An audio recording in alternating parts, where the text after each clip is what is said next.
ಸೆಲೆಬ್ರಿಟಿಗಳು ಅಂದಿದ ತಕ್ಷಣ ಅವ್ರ ಬಗ್ಗೆ ಟ್ರೋಲ್ ಮಾಡೋದು, ಕೆಟ್ಟ ಕೆಟ್ಟ ಕಮೆಂಟ್ಗಳನ್ನು ಮಾಡೋದು, ಮೆಸೇಜ್ ಮಾಡೋದು ಇದೆಲ್ಲ ತೀರಾ ಕಾಮನ್.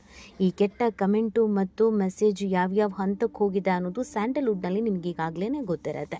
ಇದೆಲ್ಲದರ ನಡುವೆ ಇತ್ತೀಚೆಗೆ ತಾನೇ ಮದುವೆ ಆಗಿ ತಾನಾಯಿತು, ತನ್ನ ಕೆಲಸಗಳಾಯಿತು, ತನ್ನ ಗಂಡ ಆಯಿತು ಅಂತ ಹೊಸ ಜೀವನವನ್ನು ಕಂಡುಕೊಂಡಿದ್ದಂಥ ಅನುಶ್ರೀ ಏಕ್ದಮ್ ರೊಚ್ಚಿಗೆದ್ದಿದ್ದಾರೆ. ಎರ್ರಾಬಿರ್ರಿ ಕ್ಲಾಸ್ ತೆಗೆದುಕೊಂಡಿದ್ದಾರೆ. ಅನುಶ್ರೀ ಇಷ್ಟರ ಮಟ್ಟಿಗೆ ಸಿಟ್ಟಾಗಿದ್ದಕ್ಕೆ ಕಾರಣಕ್ಕೇನು? ಯಾಕಂದರೆ ಅನುಶ್ರೀ ಅವರನ್ನು ತುಂಬ ಜನ ತುಂಬ ಥರ ಟ್ರೋಲ್ ಮಾಡೋದುಂಟು, ಕೆಟ್ಟ ಕೆಟ್ಟ ಪದಗಳಿಂದ ನಿಂದಿಸೋದುಂಟು, ಅವರನ್ನು ಅತಿ ಹೆಚ್ಚು ಟ್ರೋಲ್ ಮಾಡೋದು ಉಂಟು. ಅವ್ರು ಯಾವುದೇ ರೀತಿಯಾಗಿ ನಿರೂಪಣೆ ಮಾಡಿದ್ರು ಅಥವಾ ಏನೇ ಮಾಡಿದ್ರು ಕೂಡ ಓವರ್ ಆ್ಯಕ್ಟಿಂಗು, ಇರಿಟೇಷನ್ನು, ಕೆಲಸದಿಂದ ಕಳಿಸಿ ಅಯ್ಯೋ ಇವಳೇ ಬೇಕಾ, ಈ ಥರದ್ದು ಒಂದಷ್ಟು ಕಮೆಂಟ್ಸ್ಗಳನ್ನು ನಾವೆಲ್ಲರೂ ನೋಡೂ ಇರ್ತೀವಿ. ಜೊತೆಗೆ ಟ್ರೋಲ್ ಮಾಡಿದವರು ಕೂಡ ಇದ್ದಾರೆ. ಎಲ್ಲವನ್ನ ನಗ್ನಗ್ತಾನೆ ಸ್ಮೂತಾಗಿ ತೆಗೆದುಕೊಳ್ತಿದ್ದಂಥ ಅನುಶ್ರೀ ತಾನೊಬ್ಬ ಸೆಲೆಬ್ರಿಟಿ ಅಂದಮೇಲೆ 4 ಜನ 4 ಥರ ಮಾತಾಡ್ತಾರೆ, ಅದಕ್ಕೆ ತಲೆ ಕೆಡಿಸ್ಕೊಳ್ಬಾರ್ದು ಅಂತಿದ್ದಂಥ ಅನುಶ್ರೀ ಏಕ್ದಮ್ ಇದೀಗ ರೊಚ್ಚಿಗೆದ್ದಿದ್ದಾರೆ. ಒಬ್ಬರ ಬೆವರಿಳಿಸಿದ್ದಾರೆ, ಕ್ಯಾಕರ್ಸ್ ಉಗ್ದಿದ್ದಾರೆ. ಅಷ್ಟಕ್ಕೂ ಅನುಶ್ರೀ ಬಗ್ಗೆ ಕೆಟ್ಟದಾಗಿ ಟ್ರೋಲ್ ಮಾಡಿದ್ದು ಯಾರು? ಅನುಶ್ರೀ ರೊಚ್ಚಿಗೆದ್ದಿದ್ದು ಯಾಕೆ? ಯಾವತ್ತೂ ಏನು ಮಾತಾಡಿದಂಥ ಅನುಶ್ರೀ ಈ ಬಾರಿ ಇಷ್ಟರ ಮಟ್ಟಿಗೆ ಅಗ್ರೆಸಿವ್ ಆಗೋದಕ್ಕೆ ಕಾರಣ ಅವರ ಗಂಡ ಹೇಳಿದಂಥ ಕಾರಣಕ್ಕೆ ಈ ರೀತಿಯಾಗಿ ತಿರುಗೇಟನ್ನು ಕೊಟ್ರ? ಇದೆಲ್ಲವನ್ನ ಈ ವಿಡಿಯೋದಲ್ಲಿ ಹೇಳ್ತಾ ಹೋಗ್ತೀವಿ. ಅಂದರೆ ಇಲ್ಲಿವರೆಗೂ ನಿಮ್ಮ ಮೇಘಾ ಸುದ್ದಿಯನ್ನು ಸಬ್ಸ್ಕ್ರೈಬ್ ಮಾಡಿಲ್ಲ ಅಂದರೆ ಈಗಲೇ ಸಬ್ಸ್ಕ್ರೈಬ್ ಮಾಡಿ, ಹೆಚ್ಚಿನ ಮಾಹಿತಿಗಾಗಿ ಬೆಲ್ ಐಕಾನ್ ಪ್ರೆಸ್ ಮಾಡೋದನ್ನು ಮರಿಬೇಡಿ. ಎಸ್, ಅನುಶ್ರೀ ಮೊದಲಿನಿಂದಲೂ ಕೂಡ ಎಲ್ರಿಗೂ ಗೊತ್ತಿರೋ ಹಾಗೆಯೇ ಎಲ್ಲ ಸೆಲೆಬ್ರಿಟಿಗಳ ಜೊತೆಗೆ ಚೆನ್ನಾಗಿದ್ದಾರೆ, ಅದರಲ್ಲಿ 2 ಮಾತಿಲ್ಲ. ಯಾವುದೇ ಸೆಲೆಬ್ರಿಟಿಗಳಾದ್ರೂ ಕೂಡ ಅನುಶ್ರೀ ಅವರನ್ನು ನೋಡ್ತಾ ಇದ್ದಾಗೆ ಅನು ಅಂತ ಬಾಯಿ ತುಂಬ ಕರೆದು ಅವರನ್ನು ಮಾತಾಡಿಸಿಯೇ ಕಳಿಸ್ತಾರೆ. ಎಲ್ಲ ಕಾರ್ಯಕ್ರಮದಲ್ಲಿ ಅನುಶ್ರೀ ಕೂಡ ಕಾಣಿಸ್ಕೊಳ್ತಾರೆ. ಆದರೆ ಅನುಶ್ರೀಗೆ ಯಾರು ಇಷ್ಟ ಅಂತ ಅಂದಾಗ ಅನುಶ್ರೀ ಅವರು ಹಲವು ವೇದಿಕೆಗಳಲ್ಲಿ ಹೇಳ್ಕೊಂಡಿದ್ದಾರೆ. ಪುನೀತ್ ರಾಜ್ಕುಮಾರ್ ಅಂತ ಅಂದರೆ ಅವರಿಗೆ ಪಂಚಪ್ರಾಣ, ಅಪ್ಪು ಅಂತ ಅಂದರೆ ಅವ್ರಿಗೆ ತುಂಬಾ ಇಷ್ಟ. ಹಲವು ವೇದಿಕೆಗಳಲ್ಲಿ ಹೇಳ್ಕೊಂಡಿದ್ದುಂಟು, ಕಣ್ಣೀರು ಹಾಕಿದ್ದುಂಟು, ಜೊತೆಗೆ ಅವರ ಜೊತೆಗೆ ಮಾತನಾಡಿದಂಥ ವಿಚಾರಗಳನ್ನು ಹೇಳ್ಕೊಂಡಿದ್ದುಂಟು. ಅನುಶ್ರೀ ಯಾವಾಗ ಅಪ್ಪು ಡೆತ್ ಆದರೂ ಆವಾಗ ತುಂಬ ಅಂದರೆ ತುಂಬಾ ಭಾವುಕರಾಗಿದ್ದರು.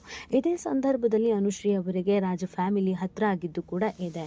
ಅನುಶ್ರೀ ಎಲ್ಲರನ್ನು ತುಂಬ ಪ್ರೀತಿಯಿಂದ ಕಾಣ್ತಾರೆ, ಎಲ್ಲರನ್ನು ತುಂಬ ಪ್ರೀತಿಯಿಂದ ಮಾತಾಡಿಸ್ತಾರೆ.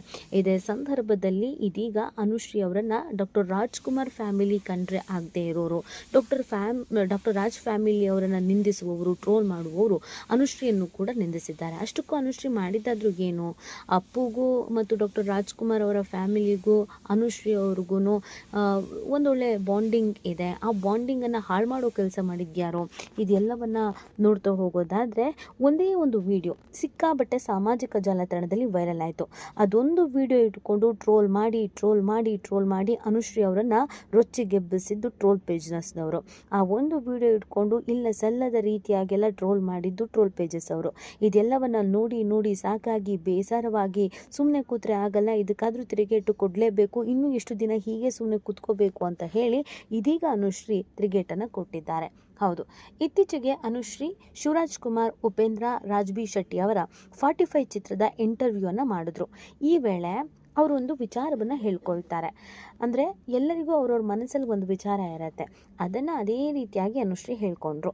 ನಾನು ತಿರುಪತಿಗೆ ಮೊದಲ ಬಾರಿ ಹೋದಾಗ ತಿಮ್ಮಪ್ಪ ಕಾಣಿಸ್ಲೇ ಇಲ್ಲ, ಬದಲಾಗಿ ಶ್ರೀನಿವಾಸ ಕಲ್ಯಾಣದ ಡಾಕ್ಟರ್ ರಾಜ್ಕುಮಾರ್ ಅವರೇ ಕಾಣಿಸ್ಕೊಂಡ್ರು ಅಂತ ಹೇಳಿದರು.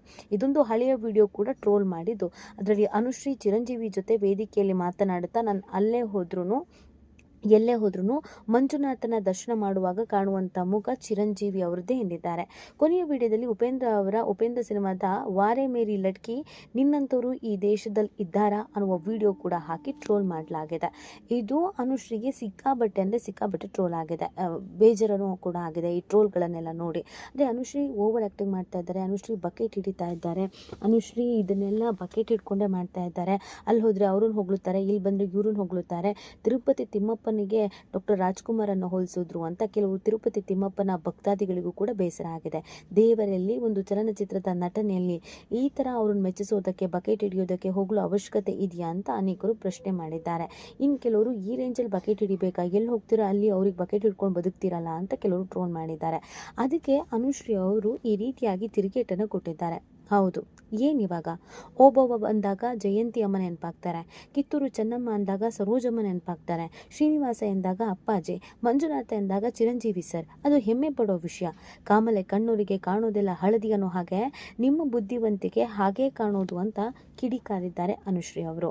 ಹಾಗೆ ನೋಡಬೇಕು ಅಂತಂದರೆ ಡಾಕ್ಟರ್ ರಾಜ್ ಫ್ಯಾಮಿಲಿ ಅಥವಾ ಡಾಕ್ಟರ್ ರಾಜ್ಕುಮಾರ್ ಅವರನ್ನು ಇಷ್ಟಪಡುವವರು ಅಥವಾ ಸಿನಿಮಾವನ್ನು ಇಷ್ಟಪಡುವವರು ನೀವು ಯಾರನ್ನಾದರೂ ಕೇಳಿ, ತಿರುಪತಿ ಅಂತಂದಿದ ತಕ್ಷಣ ಅಣ್ಣವರು ಅದರಲ್ಲಿ ಎಷ್ಟು ಚೆನ್ನಾಗಿ ಅಭಿನಯಿಸಿದ್ರು. ಇವತ್ತಿಗೂ ನಮಗೆ ತಿರುಪತಿ ತಿಮ್ಮಪ್ಪ ಅಂತೆಲ್ಲ ಹೇಳಿದಾಗ ಅಣ್ಣವರೇ ನೆನಪಾಗತ್ತೆ. ಅಣ್ಣವರು ಅಷ್ಟು ಅದ್ಭುತವಾಗಿ ನಟಿಸ್ತಾ ಇದ್ರು.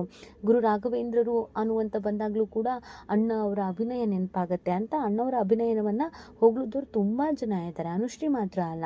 ಆದರೆ ಅನುಶ್ರೀಯನ್ನು ಯಾಕೆ ಟಾರ್ಗೆಟ್ ಮಾಡಿದ್ದಾರೆ ಅನ್ನೋದು ಪ್ರಶ್ನೆ. ಪ್ರತಿ ಬಾರಿಯೂ ಅನುಶ್ರೀ ಅವರನ್ನು ಟಾರ್ಗೆಟ್ ಮಾಡಿ ರಾಜ್ ಫ್ಯಾಮಿಲಿ ವಿಚಾರದಲ್ಲಿ ಟ್ರೋಲ್ ಮಾಡ್ತಾನೆ ಇರ್ತಾರೆ.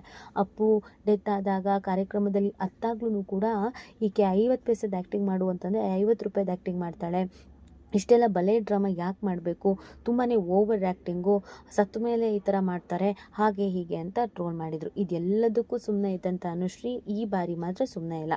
ಅದಕ್ಕೆ ತುಂಬ ಜನ ಮದುವೆ ಆದಮೇಲೆ ಅನುಶ್ರೀ ತುಂಬ ಸ್ಟ್ರಾಂಗ್ ಆಗಿದ್ದಾರೆ, ಗಂಡ ಸಪೋರ್ಟಿಗೆ ಇರ್ತಾರೆ ಅಂತ ಅಂದ್ಬಿಟ್ಟು ಎಲ್ರಿಗೂ ತಿರುಗೇಟು ಕೊಡೋ ಕೆಲಸ ಮಾಡ್ತಾ ಇದ್ದಾರೆ ಅಂತ ಕಾಲೆಳೆಯೋ ಕೆಲಸನೂ ಕೂಡ ಮಾಡಿದ್ದಾರೆ.